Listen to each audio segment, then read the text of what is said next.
Well, it's a big show. Then boom, Kane's music hits. And it's nothing but hellfire and brimstone. RVD, Bobby Lashley, and Flair for some reason. Yeah, Flair got his ass in that match somehow. I kind of expected more of a brawl. Oh, these guys are just about to beat the shit out of each other. And I liked how Joey Styles was blue balling us. He kept going, oh my. Finally, oh my God. And then the end of the segment, all the freaks, and they're standing together. Snitsky said, that was not my fault, as he's God, let's face it. I don't like you, you don't like me. I've defied all your laws and found success. The guy got speared through a flaming table, so what the else are you going to do throughout this pay-per-view? When Cena comes out here, you might actually hear the fans cheer Triple H, but that's because these fans are defiant. Jim Ross had a great line. He's like, it's up, it's deep, it's gone. Well, that brings us to our Wrestling Rewind. Retro Review, WrestleMania 22. And we are in Chicago, Illinois. Michelle Williams sings America the Beautiful, and she's one of the ones that wasn't Beyonce. I think she's on The Masked Singer now. So was Alexa Bliss. So there's that. And so is Chris Jericho. Yes, it was. That was last season. Not that I've watched any second of The Masked Singer, nor do I really know what it is. But yes, he was. And then we get a WrestleMania highlight package, and they pick the absolute worst fucking song. It's I Dare You by Shinedown. Out of all the fucking Shinedown songs you could have picked. And then it transitions to another dumb song from a dumb fucking band I've never heard of. And this showcases the upcoming matches that we have to look forward to. And then they play WrestleMania Big Time. It's a Peter Gabriel song.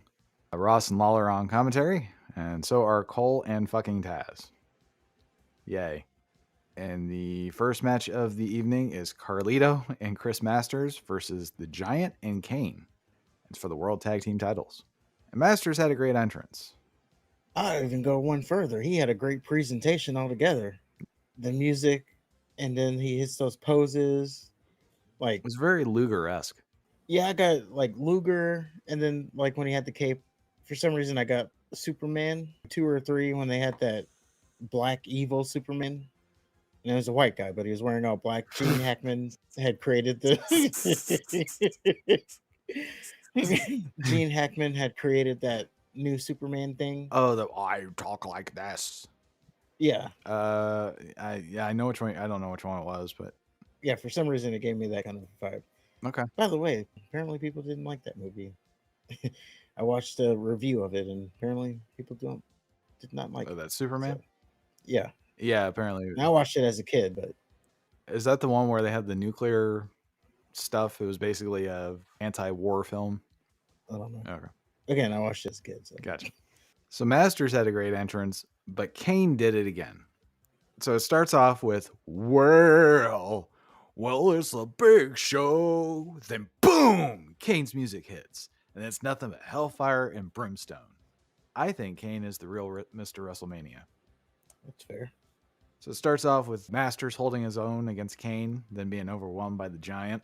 Giant starts doing his shh before using his skillet-sized hand.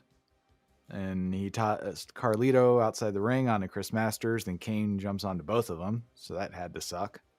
And somehow Carlito and Masters' turnbuckle gets exposed, and the Giant's head goes sailing into it, giving the smaller team the advantage until they both tried a double suplex on the Giant, and they get fucked. And Kane gets tagged in, starts running wild until Masters counters a top rope clothesline with a master lock. And since no one's ever broken out of the master lock, Kane is fucked.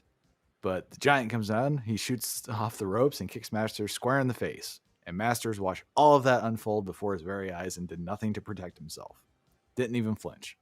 Like, was he expecting Kane to submit the split second before Giant kicked him? Maybe he thought he could take it. Okay. And still hold it. Kane gets backstabbed by Carlito. Carlito almost gets chokeslammed by the Giant, but Master saved him with a chop block. And then Kane does his sit-up. Looks like sits up just to get his ass whooped, but he eventually gets the better out of Carlito and Masters. And then Kane gets Carlito in position for a choke slam. Masters dives off the top rope with an axe handle intended for Kane. Kane turns Carlito at the last second, so Masters lands right on his little buddy. And Masters gets another kick to the face. Kane hits a choke slam on Carlito, 1, 2, 3. And then Carlitos and Masters bitched at each other after the match. And I could watch Kane and Giant all fucking day. I wish it was a little bit more of a squash in their favor, but what can you do? Yeah, they were impressive looking tag team. Mm-hmm. But you also had Chris Masters, who at the time was still undefeated. I guess tag team doesn't count, but definitely no one's broken out of the master lock yet, so he was still protected. I guess they really did invest in that guy. Too bad he didn't pan out the way they wanted him to. I don't know. I just thought Kane and Giant looked legit. Can you imagine them versus the Steiners or Harlem Heat? That'd be a fun match. Oh my God. Jonathan Coachman interviews Shawn Michaels, and he asked Michaels if he regrets telling Vince McMahon to grow up, considering those words have led to a path of hell in a no-holds-barred match tonight. Michaels says he never regrets telling the truth. And he says he stole the show the past 2 Manias, but this year, don't expect a 5-star wrestling bout. Tonight's going to be violent, brutal, and ugly. You're not getting 95 or 2006 HBK. Tonight, I'm going somewhere I've never been before. Vince McMahon, you can pray all you want, but it ain't going to help. Because tonight, you're going to endure your own personal hell. Get used to that. And after that, we get a Money in the Bank match. And I guess this is when it starts to become an annual thing. Our contestants are Matt Hardy, Shelton Benjamin, who happens to be the Intercontinental Champion, so you know he's not going to win. Fit Finlay, and he loves to fight. RVD, Bobby Lashley, and Flair for some reason.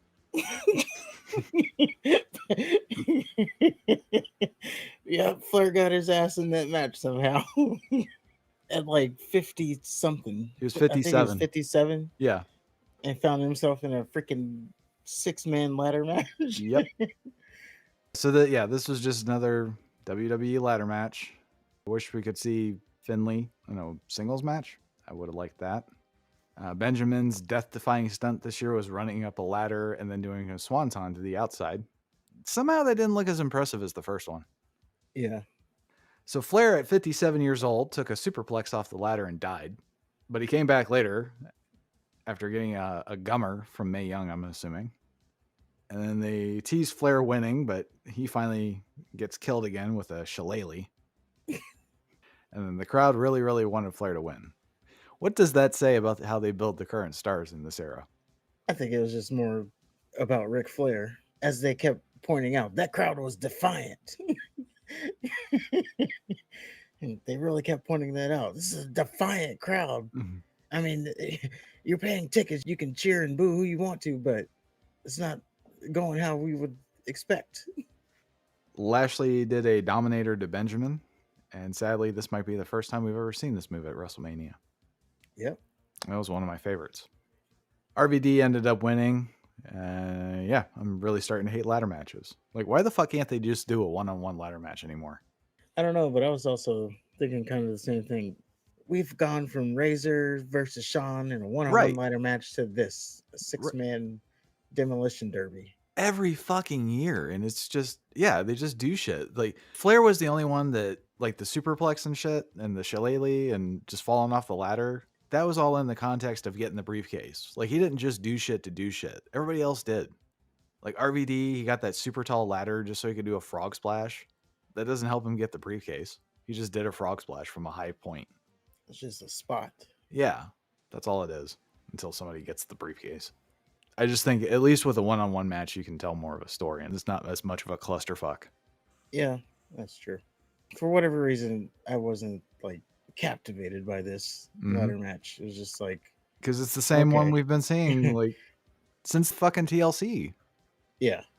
It's like, yeah, we know we're not going to get anything new. Mm-hmm.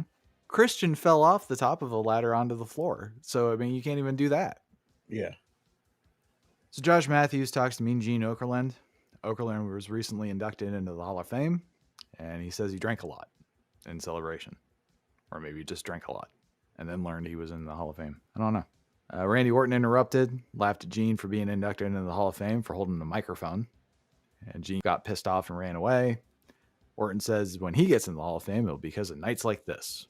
Orton says he's beaten Angle and Mysterio tonight. God, I wish it was just Orton and Angle. Well, you know why Mysterio was there. We do learn why Mysterio is there, yes. Orton says he's the legend killer, and he is everything that he says he is. And then Batista interrupts. Says it doesn't matter who wins tonight, because they're just holding the belt until he comes back. And he's feeling pretty good.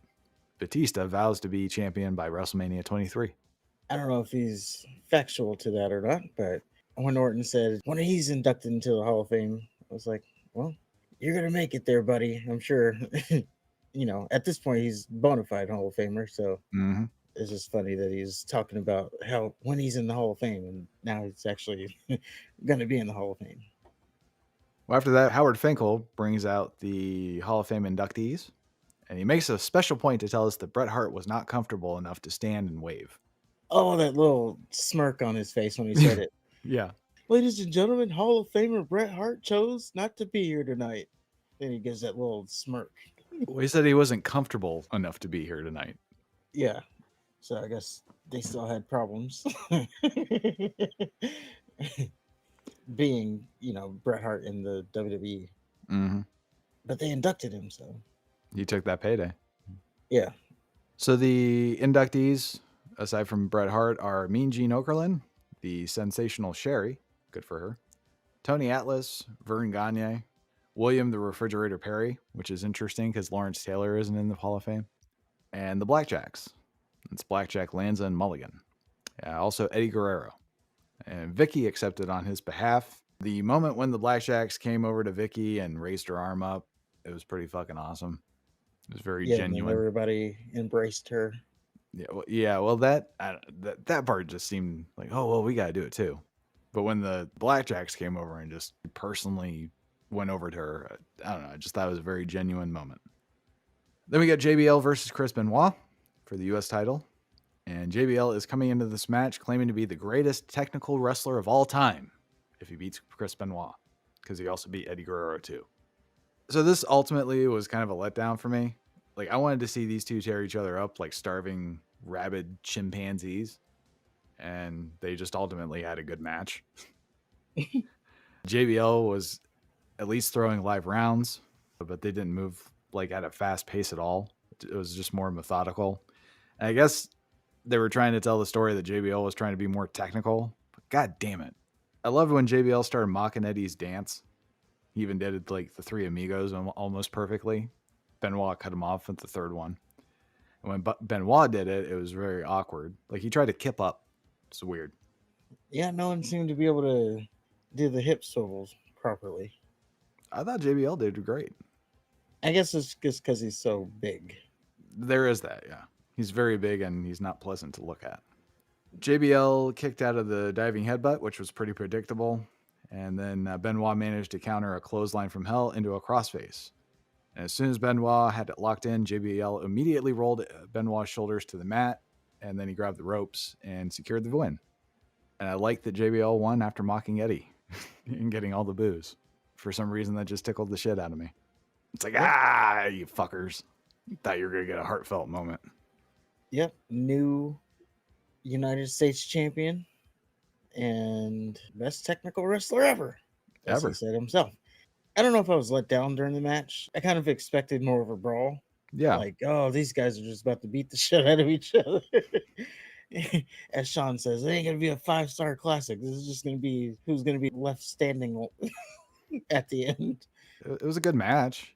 It wasn't like something I would turn off or skip through, but it just wasn't what I wanted.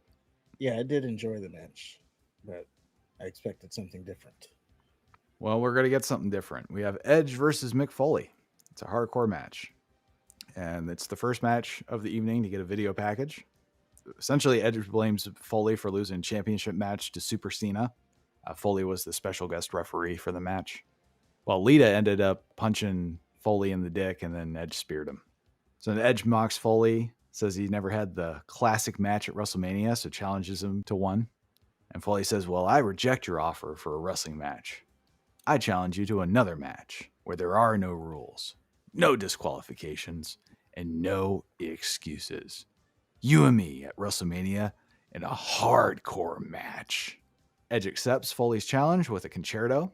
Says he's not a hardcore legend anymore, but a teddy bear. And then Foley says Edge has awoken something in him and he's created a monster. And he concertos Edge as well. Then Mandible claws Edge's whole Lita. Then he terrorizes both of them with a bat wrapped in barbed wire. So before the match, Ross and Lawler bring out Joey Styles, especially for commentary. Hardcore ECW legend Joey Styles. A hardcore ECW legend. And can I just say that Joey Styles is such a fucking breath of fresh air. I've always been a Joey Styles fan. He has the perfect wrestling voice, in my opinion. It's sports sounding, but it's also tongue in cheek at the same time. Plus, he's the only one to do it himself. He used to call commentaries by himself. He sure did. But yeah, Joey Styles fucking rocks. Edge comes out with a bat, meaning business. And then Styles mentions that he's losing his WrestleMania virginity. And then Lawler takes the time to point out that Lita is a whore. And it starts off how I wanted Benoit and JBL to start, 100 miles an hour. And then they got cookie sheets and road signs. So at this point, I'm thinking, there isn't a weapon that wouldn't legitimately be underneath a wrestling ring. You have to get baking sheets. They sounded great, though. Sounded great. Looks silly. Edge hit a spear on Foley early, and it looks like Edge dislocated his shoulder. And Foley takes off his flannel to reveal that he has barbed wire wrapped around his gut. Then he takes out wire cutters and proceeds to snip off his protection, while Edge just bleeds. And then Foley starts mutilating Edge with the barbed wire, starts whipping him, and then he choked him.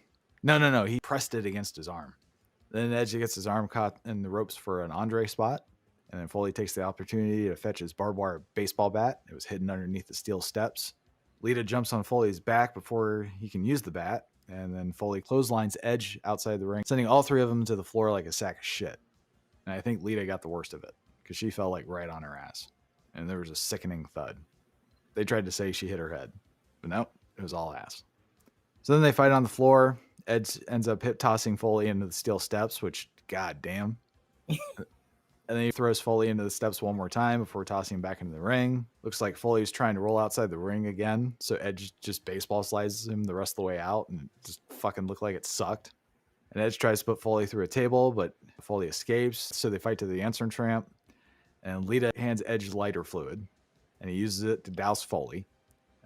Foley pile drives Edge and then goes to do a concerto with a baking sheet. Because of course. And then Lita distracts Foley so Edge can DDT him on the baking sheet. And Edge sees Foley's barbed wire bat, grabs it, starts clobbering Foley. And he does a face buster onto the bat, which was cool.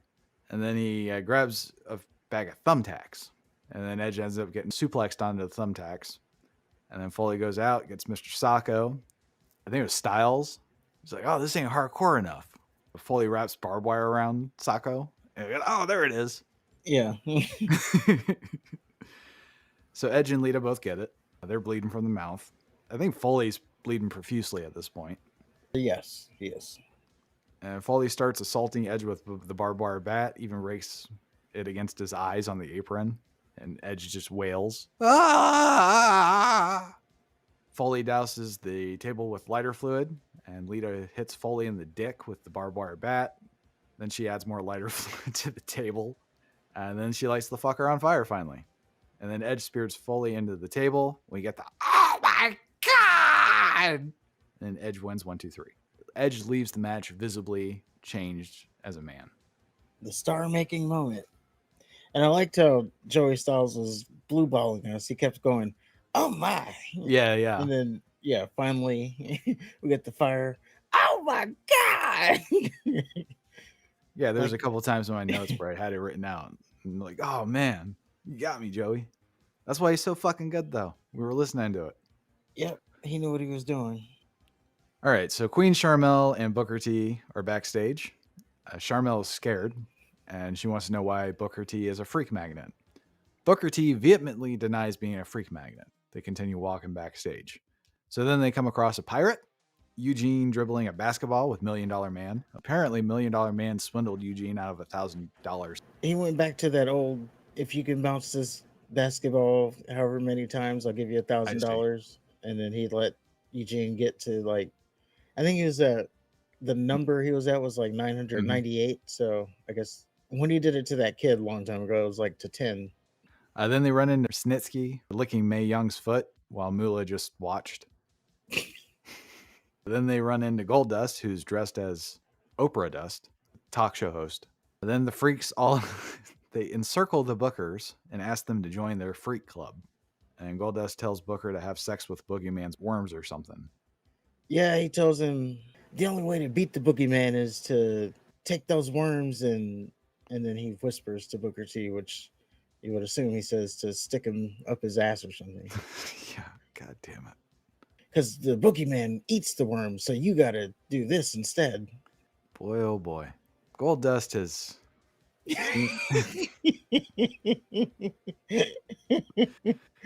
He's seen some shit, has he not?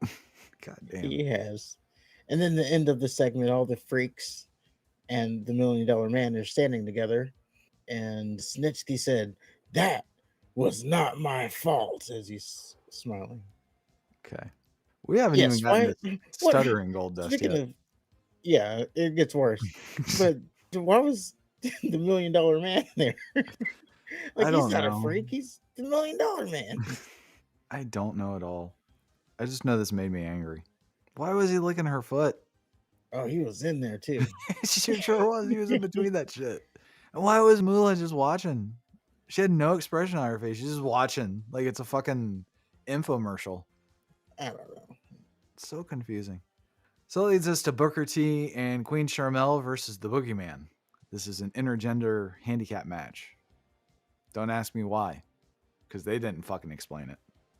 So it started off with Boogeyman and Charmel, and then Booker tried to wrestle Boogeyman. Boogeyman barely sold anything. Charmel hit Boogeyman from behind with his stick, and then Boogeyman kissed Charmel with a mouthful of worms, so naturally she ran off screaming. And then Boogeyman beat Booker T with a fucking two-handed chokeslam. And then Boogeyman ate more worms after the match. And left Booker T there. Sure did. And now here we got the five time. And he's over here jogging to this worm-eating freak show. You know, remember in school, you had the kid who was slow and you'd tell him to, like, do stuff and he thought he was friends. It's like, no, you're just here so we can laugh at you because we know you'll, like, eat anything or, do whatever crazy stunt we tell you to do. That's the Boogeyman. Like, eat these crayons, freak. Yeah, I just have no idea what the thought process is here because his run didn't last long at all. He just kind of came and went. Yeah. I know why you would sacrifice Queen Charmel because she's fucking irritating. But Booker T, I don't know if I would have done that. Hopefully he can turn it around. And he does, so there you go. Yeah. Mickie James versus Trish Stratus for the women's title. There was also a video package that I skimmed through. Ultimately, Mickie wants to have sex with Trish, so they need to fight about that. Lots of useless girl slaps. They fought on the floor. Trish kicks the ring post really, really slowly, and I guess that hurt her. Mickie starts working on Trish's hurt leg. Trish fired back with a head scissor spinny thing and some more weak girl punches. They fight some more. James landed a really slow, awful looking kick, and it wins the match. And then Mickie made crazy faces after. So that was the chick kick, Trish Stratus's chick kick, that won the match. Towards the end of the match, there is a moment where Mickie James, who again is obsessed with Trish Stratus, grabs Trish by the pussy like a Trump move, and then the camera cuts to the crowd, and then it cuts back and she hits that kick, and she's now the champion. McMahon family backstage. Vince is making his tits bounce, and the rest of the family are impressed about that. And Stephanie is knocked up. I'm sure Tripp's got it in as much as he could. Probably still is. Vince says, "Can you imagine Michael saying that I'm the one that should be praying? Can you imagine me praying? Well, that's exactly what we're going to do. So everybody get down on a knee. Come on. I know you're pregnant, Stephanie. Get your ass down there. God, let's face it. I don't like you. You don't like me.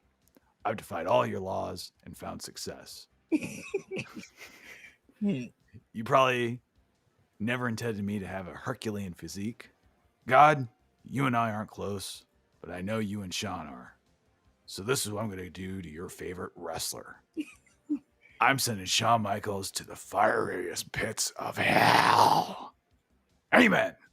Hallelujah. All right, let's go. Yeah, that was his prayer. It was funny that when he's like, "You didn't intend for me to have this Herculean physique," and they're looking at each other like, "What?" I liked Linda. She was just there. Yeah. Mark Henry versus The Undertaker. Casket match.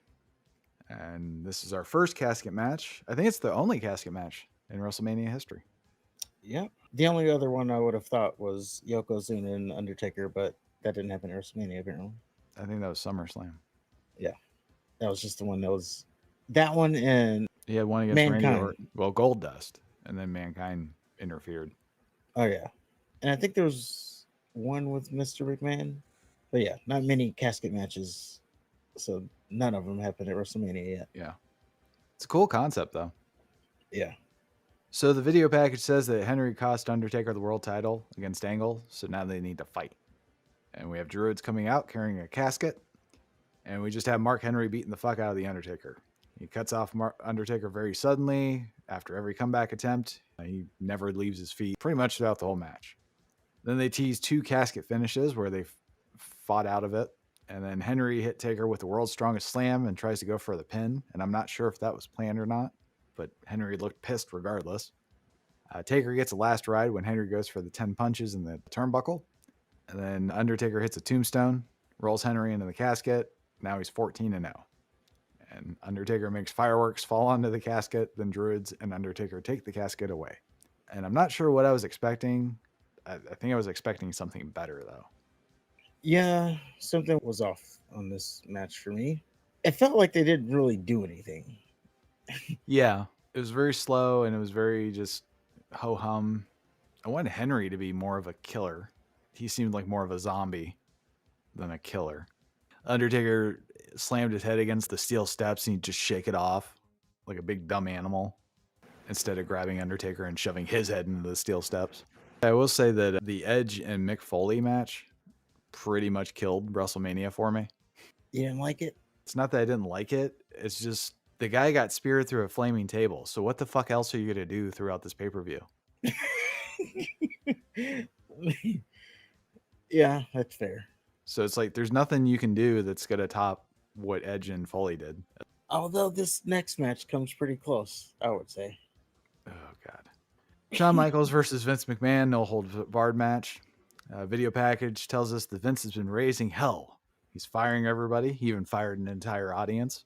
And he starts making people join his Kiss My Ass Club. And Vince says as long as he gets what he wants, that's all that matters. Well, eventually, Vince and HBK cross paths. Michaels tells Vince that he's the owner of a company and he needs to grow up. Vince tells Shawn that he screwed Brett, so don't make me screw you too. So naturally, Vince starts screwing Shawn. There's a match he had against Shane. Remember, Shane was the fucking trailblazing mat technician. And Shane gets Michaels in a sharpshooter, and Vince immediately rang the bell, a la Montreal Screwjob.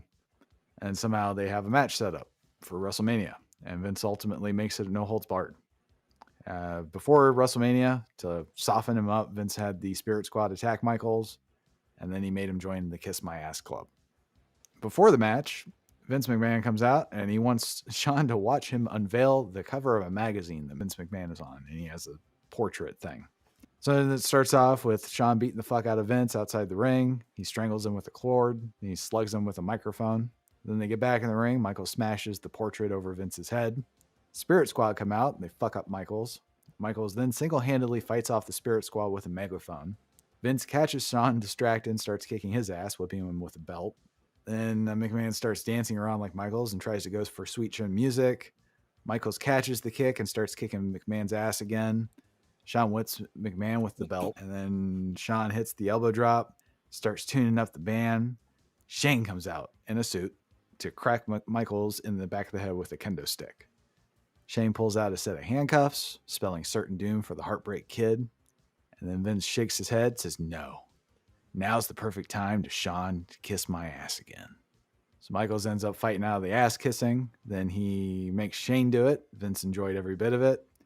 Michaels uppercuts Vince in the dick. Then shit cans Shane out of the ring. He grabs the handcuffs, locks Shane up. And after dancing like Shane for a bit, he works on Shane with the kendo stick. Michaels gets back in the ring, clubs Vince in the head with a chair. Sean goes to tune The up the sound band. of that chair too. Oh, I know. It was unprotected too. Yeah. Sean goes to tune up the band, but then he stops short just before Sweet Chin Music. He shakes his head. Ross said McMahon is on Queer Street. Not that there's anything wrong with that. And Sean gets a ladder, clubs McMahon with it, and then sets it up. Then he sets McMahon on a table. Michaels climbs on top of the ladder, gets to the very top. Then he starts wagging his finger and shaking his head. Then he climbs back down. Michaels then gets a taller ladder, puts a trash can over McMahon, puts him back on the table, and Sean climbs the very tall ladder, hits McMahon with an elbow drop. Medical staff came out. Sean chases them off. Michaels pulls McMahon to his feet, tells Vince he's going to kick his teeth down his throat, and he does just that. 1, 2, 3. And McMahon's taken away on a stretcher, but still has the presence of mind to give Michaels the finger on the way out. The defiant McMahon leaving with his finger up. Yes. I like how this match was laid out. Like Sean really got even on the hell that Mr. McMahon's been putting everybody through. And he really got to take out all that frustration, if you will. The chair shot, the sound of it just echoing through the building. Jim Ross had a great line. He's like, it's up, it's deep, it's gone. That was unprotected. The ladder, and when he ran it into Mr. McMahon's head, that was unprotected. Hmm. And then teased, I can end this now, but I want to give him more punishments. So he goes and does the next thing. Then he goes and does the next thing. Then he elbows him through the table. Then he picks him up and he's, I want you to see this coming. I don't know. It went how you would think it would have gone, since Mr. McMahon is not necessarily a performer. I thought it got a little goofy when he got the second ladder. He was having trouble with that ladder too. Yeah, just okay. But yeah, he won. Good for him. Rey Mysterio Jr. versus Randy Orton versus Kurt Angle for the World Heavyweight title. The video package tells us that Rey won the Royal Rumble and he earned a title shot against Angle. So Orton made Rey put the title opportunity on the line by saying Eddie's in hell. So Rey lost. Teddy Long came out and made the match a 3-way. Then they played the stupid Shinedown song again. I skipped Rey's live theme being performed because fuck that. And good for you. It was POD, so. Oh, was it? Ugh. Yeah. 1, I couldn't understand what they were saying. 2, I couldn't really hear the music. So really all you can hear is booyaka, booyaka. Yeah, and I hate that song. That was literally all you could hear. Is him saying booyaka, booyaka over and over again. Then going to the song and it's like, well, I can't even hear what you're saying and I can't hear the music. So it's just happening. And it went on for the whole song. Basically, for 3 minutes, you hear booyaka, booyaka. So this is the debut of Mouthpiece Angle. And it made me angry that Rey is even here because Mouthpiece Angle versus Randy Orton would be a fucking awesome match. We'd be probably talking about how it would be a classic wrestling match to this day. Instead, they ruined it. They sure did. So yeah, it was just another goddamn triple threat match. Angle German suplexed Orton and Rey. That was kind of cool. Crowd rooted for Angle, of course. Angle ankle locked everybody a couple times. Orton escaped out of an Angle slam, hit an RKO. Rey ended up winning with a 619 and his WCW Hurricanrana thing. And the Guerreros, Vicky and Chavo, celebrated with Rey after their win because Eddie Guerrero. That little shot that they showed on his little picture up on the banner in the rafters, and everybody was like emotional. I think like when they cut back to like JR and the King was like wiping his eyes.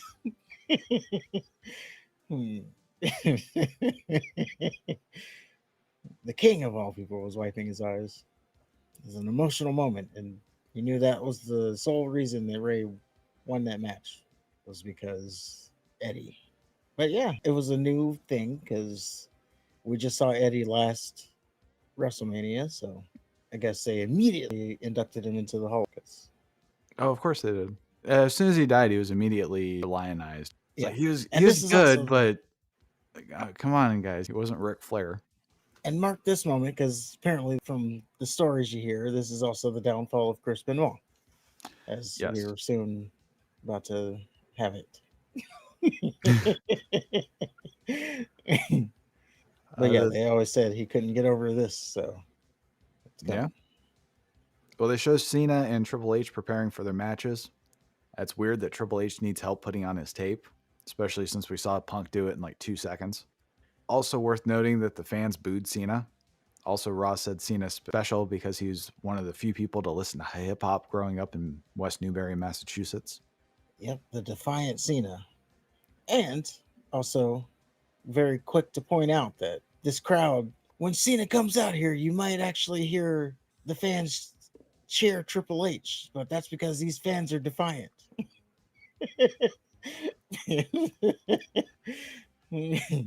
They also told an original story where Cena is from the streets and Triple H is privileged. Never heard that before. They're both white this time, so it's different. True. And yeah, so Cena technically wasn't from the streets. He was blue collar. Yeah. He's a redneck. Yeah. Candice Michelle versus Tori Wilson, Playboy pillow fight. They beat each other up with a bed in the ring. Then they stripped each other to their bra and panties. Then the blonde won with a roll up. Pretty sure it was Tori. Yep. I don't have anything to add on that match. Good deal. Triple H versus John Cena for the WWE title. And Cole hypes up the match by saying Cena and Triple H got heated during a press conference. And then they showed the clip of the press conference. And it was just a standard press conference with no raised voices. So I don't know what the fuck Cole was talking about. Triple H comes out cosplaying like Conan the Barbarian. And for some reason, he got 2 songs. And for some reason, a group of guys and CM Punk come out in an old-timey car. They take out fake machine guns. They encircle the ring and make cartoony bad guy faces. Then Cena comes out with a Tommy gun and a trench coat, but he's still wearing his t-shirt and shorts underneath. So he looks stupid. He looks like a kid wearing his dad's coat. And Cena is doing a stupid shadow boxing shit during his introduction. Like, I swear, this motherfucker has not evolved one iota. Well, he doesn't need to now. I guess. He devolved now. And also, we're going to point out that according to Punk, this was his WrestleMania debut. It was. And he always held on to that moment right there. He did. It also helped that it was in Chicago. Yeah. I don't know if it was just because I knew it was CM Punk, but it seemed like he got a lot of TV time too. Like the camera kept cutting to him. But again, this is only during the entrance. But I think it's just because, I knew who it was. So I was You were watching him. looking for it. Yeah. So it starts off with Triple H out wrestling Cena, and then the crowd starts chanting, "Fuck you, Cena." And then Cena tries to win with a quick FU and gets slugged in the face, clearly showing Triple H is a different opponent than he's used to. So Cena finally gets the advantage by just fighting. Crowd booed the shit out of Cena and told him he can't wrestle. Especially off of that fisherman suplex thing he did. Yeah. It's like, oh man, if this was today, that wouldn't be happening. You can't be telling people they can't wrestle, Maxine Dupree. The game throws Cena into the ring steps. Cena has a droplet of blood on his mouth, and Ross speculates whether or not it's an internal injury. Cena eventually gets an STFU. It leads to a ref bump. Triple H takes the opportunity to grab the sledgehammer. The crowd cheered as if he grabbed a table. Triple H nails Cena in the face with the sledgehammer, and the crowd couldn't have been happier. Then Cena kicked out, and they couldn't have been more pissed. This is Super Cena. Cena hits Triple H with an FU. Triple H kicks out. Crowd goes wild. Triple H then goes for a pedigree. Cena reverses it into another STFU. They do the 3-arm thing, and the crowd, of course, cheered for Triple H when he beat it. And then Triple H tapped out anyway. And I was surprised that there was no trash thrown. Well, they did the thing where he was holding Triple H's arm, so I guess I thought that was pretty creative. I didn't like the match at the beginning. Mm-hmm. And then, towards the end, I was really into it. The close near falls. Now, I thought, because, Triple H, he got the sledgehammer. He hit Cena with the sledgehammer. Cena kicks out, of course. And then he gets Triple H into the FU. And I'm thinking, Cena just survived a sledgehammer shot, and they're going to have Triple H lose off of one FU. No. I thought that was the end. Triple H wouldn't do that. Yeah. But he kicked out, and I just didn't like how they went for the dramatic arm raising thing just to have him tap out. Like, he didn't do something else and then get him immediately back into the hold. He just never broke it. So then Triple H ended up tapping out. It's weird. And he tapped out so close to the ropes. Yeah. I do like how he protected the pedigree, because if you notice, he never did the pedigree. So Cena could kick out of it. He was happier looking like an idiot, getting countered or whatever, as opposed to his move being kicked out of. So I thought that was kind of cool. At some point, you just know you ain't getting out of it. You gotta live to fight another day. Right. So, Cena's 3-0 at WrestleMania? Something like that? Well, we got a lot more WrestleManias to go. We sure do. This is my first time apparently watching this WrestleMania. I went through a string of not watching WWE pay-per-views. I would watch the weekly shows, but couldn't watch pay-per-views for financial reasons, and the internet hadn't figured out how to steal it yet. Right. So, yeah, it was just, I gotta find out what happens on Raw.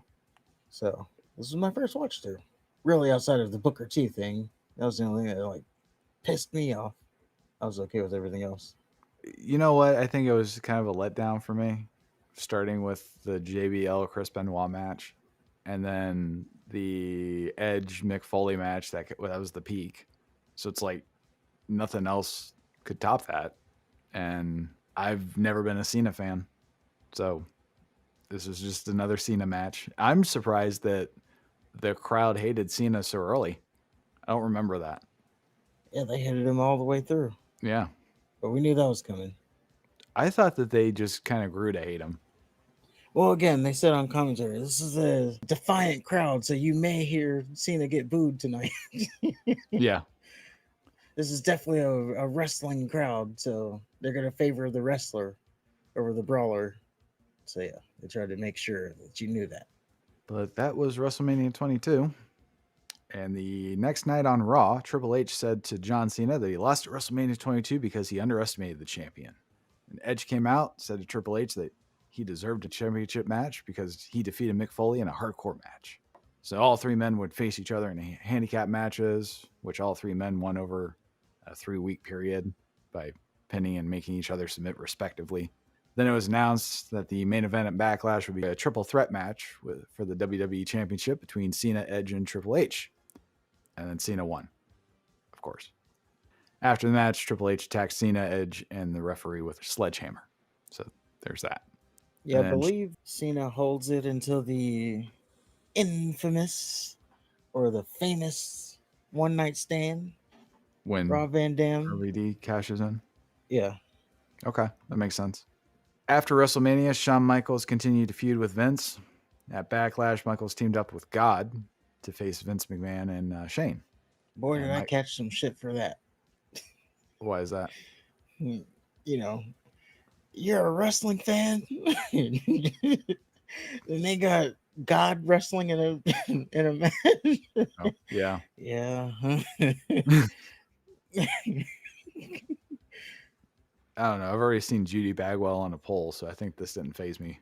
Michaels suffered a loss when the Spirit Squad interfered on behalf of the McMahons. And then Triple H became involved in the feud as well, initially on Vince's side. And he attacked the Spirit Squad after being ordered to the ring by McMahon to finish off Michaels. Then Vince announced that Triple H would face the Spirit Squad in a 5-on-1 handicap gauntlet match. Vince called Mitch out last. Throughout the match, he had called out one person one by one. And instead, Mitch was thrown out from the curtain by Michaels. And then Michaels ran down the ramp, started attacking the Spirit Squad with Triple H, marking the return of Degeneration X. And at Vengeance, DX faced Spirit Squad on a 5-on-2 handicap match. DX won after both Michaels and Triple H pinned Kenny and Mikey, respectively. Rey Mysterio feuded with JBL for the World Heavyweight Championship. Mysterio expressed his feelings about being World Heavyweight Champion. JBL came out, declared himself the number one contender. Mysterio reacted by saying that he would fight anyone, anytime. JBL then announced that Mysterio would face off against Mark Henry later that night. Henry won the match, of course. Then next week on SmackDown, JBL announced that Mysterio would take on the Great Khali. Khali, of course, won. And then at Judgment Day, Mysterio defeated JBL by pinfall by doing a frog splash. And the feud ended between the two when JBL's rematch against Mysterio turned into his last match if he failed to win the World Championship. And then on the Raw after WrestleMania, we saw the return of Jamal. He last appeared on WWE programming in 2003. He came back under the ring name Umaga. He attacked Ric Flair. The two would go on to wrestle at Backlash. And Umaga's run would see him winning the Intercontinental Championship, and he would later pass away in December after a heart attack at the age of 36. Jesus Christ, he was young. He was. And he had his valet, Armando Alejandro Estrada. That short run of Umaga was like must watch for me. I loved everything about it. Yeah, that's a Samoan bulldozer. Yeah. Undertaker's feud with Mark Henry would come to an end after the two faced off on SmackDown. It was interrupted by the debuting Great Khali. He attacked The Undertaker. And then Rob Van Dam announced that he would cash in his Money in the Bank contract against John Cena at ECW One Night Stand. Of course, Van Dam would win, capturing his first WWE championship. Might be his only one. Yeah, I don't remember. But it was a moment. Boy, it was a moment. So WrestleMania 23 is next. We are in Detroit, Michigan. It's the first time we've been back to Detroit since WrestleMania 3. It's the first WrestleMania to feature the ECW brand. And apparently it's the highest grossing pay-per-view event in pro wrestling history, according to Wikipedia. There you go. The main event is Shawn Michaels versus John Cena for the WWE title. I'm sure Cena's on a historic run of he's either competing for or going into a lot of WrestleManias as champion here. So Yes. But this is also during that string of WrestleManias I wasn't able to watch. So look forward to There's that, yeah. watching it.